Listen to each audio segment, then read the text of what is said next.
Hello and welcome to On Leading with Greatness. I'm Jim Salvucci of Guidance for Greatness. This week's installment, The Backroads of Leadership, How Discomfort Drives Growth. Comfort is the enemy of achievement. Farrah Gray. Why do the best leaders find it necessary to eschew comfort to pursue progress? It's for the same reason that the best teachers challenge themselves while seeking to disrupt student complacency. You've probably heard the maxim that leaders need to be comfortable with being uncomfortable. Do you find that cliche as baffling as I do? How can you be both comfortable and uncomfortable at the same time? I'm not being nitpicky here. I've known leaders who interpreted the phrase as needing to feel comfortable with exercising their authority, which misses the point altogether. The truth is that no one can thrive outside their comfort zone all the time. But great leaders are willing to operate outside their comfort zone much of the time. Why? Because they know they can't grow if they never leave the coziness of the familiar. Have you ever heard the term growing pains? While it's not true that physical growth typically causes literal pain, there is wisdom in the figurative use of the phrase. For instance, we talk about the pain a person or organization experiences in taking on new responsibilities.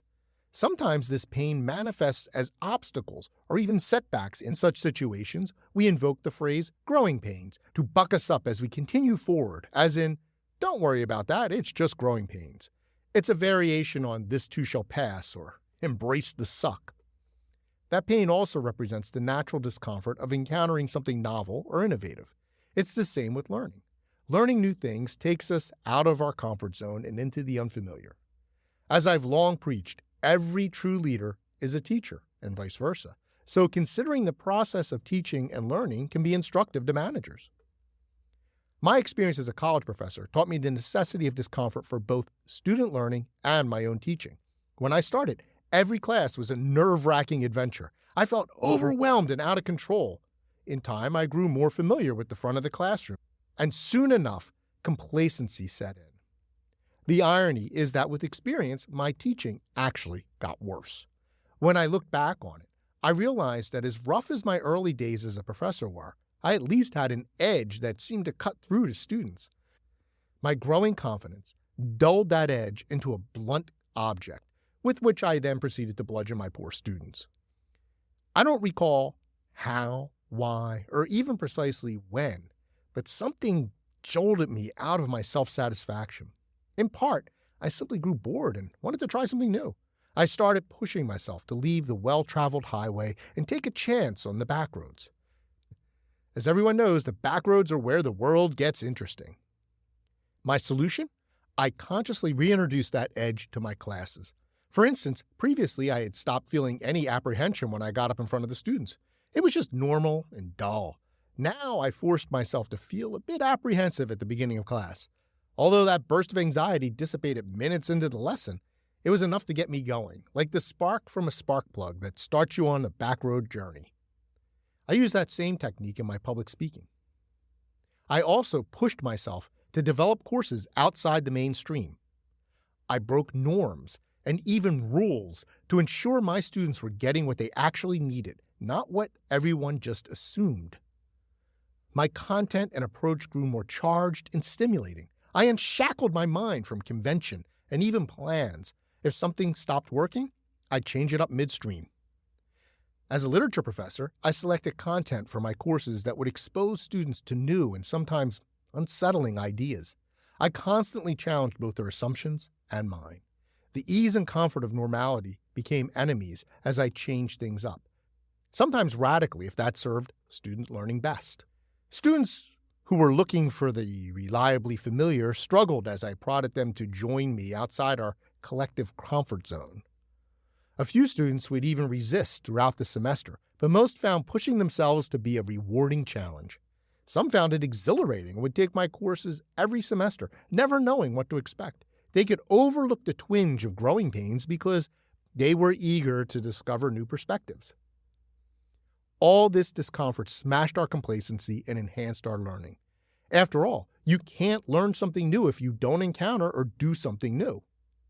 Perhaps that last claim seems obvious, but most students and too many teachers refuse to accept it.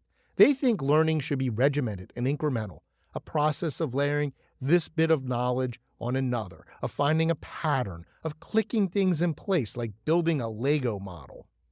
Bricklaying does constitute learning of a sort, but in-depth learning takes place in leaps, epiphanies, and breakthroughs, not incrementalism. And those leaps only happen when you leave the comfort of the familiar. Eventually, I transitioned from faculty to academic administration, where I quickly recognized the parallels between classroom and leadership dynamics. The same principles applied. As a dean, I continued to challenge comfortable thought patterns and introduce new approaches, just as I had done with my students. The backroad explorations we made in the classroom proved equally valuable in blazing leadership trails. We didn't abandon the highway altogether, though. Well-established routes serve a critical function in terms of efficiency and certainty, but their usefulness can also be limiting. New routes can lead to new possibilities, and the best leadership, like the best teaching, is all about new possibilities. One of the most reliable sources of new perspectives is the team members themselves. Wise managers build cultures of openness and respect and invite team members to offer diverse points of view. They also use delegation to develop team autonomy. Free of the strictures of the leader's limitations, team members can bring in their own ideas and challenge conventional wisdom.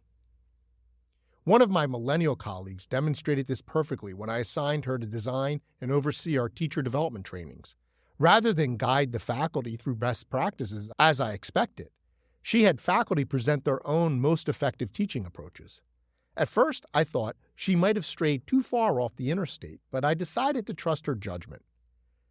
She brought an energy and enthusiasm that created a spirit of free exchange and opened the faculty to new ideas. Sure enough, despite her relatively young age, even veteran faculty soon joined her in discovering new inroads. Our students benefited immensely. Of course, taking to the scenic byway does not guarantee a sunny sky or a pleasant trip. Shaking up complacency has its downside. For one thing, it's by definition disruptive, so leaders need to balance innovation with stability. Venturing off-road can mean a rough ride. Also, doing so involves the risk of failure, of crashing into a dead end, so leaders must calculate carefully. Most concerningly, it can be plain exhausting for everyone. This exhaustion exceeds the passing unease of growing pains and warrants careful consideration. While comfort zones hold us back, they also offer safe harbor and respite. Comfort rejuvenates. The danger is that the comfort zone will become too alluring. It's like sleep. You need enough to refresh and re-energize to get through your day, but too much is also enervating. The other downside is specific to the leader, particularly the middle manager, which I was. My approach often displeased my bosses. These executives had grown content with their own contentment, aggressively maintaining the status quo and contributing to the stagnation of their universities. They had interpreted my approach as a willful challenge to their inadequacy. I learned that just as you can't learn without encountering, experiencing, or trying something new, you can't move forward if you're unwilling to move at all. As with teaching, to be an effective leader, you need to change things up, flip things upside down, and maybe stand on your head once in a while. Look at the underside of things and maybe consider the view from your side view mirror. As with my students, your team members might chafe at the growing pains, but they'll soon pass. Then you'll want to consider changing the perspective again. I'm not suggesting that you keep you and your people on a constant state of instability. Far from it. Comfort has its value. Sometimes it's best to cruise the highways for extended periods.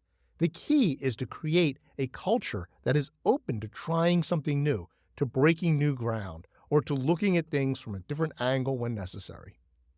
Great leaders, like great teachers, are willing to face the challenge of leaving their comfort zone to spark progress. They grow wary of the comfort zone, for it inevitably will become a danger zone.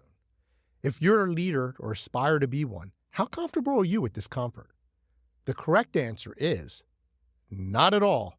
But let's go for a ride. How willing are you to embrace discomfort? What can you do to create a culture that is open to the new? Great leaders never grow comfortable with discomfort, even as they learn to pursue it. And I can help. Unlock the great leader within. Download my free resource, the Transform to Greatness Toolkit now at thegreatleadershiptoolkit.com. I look forward to hearing from you.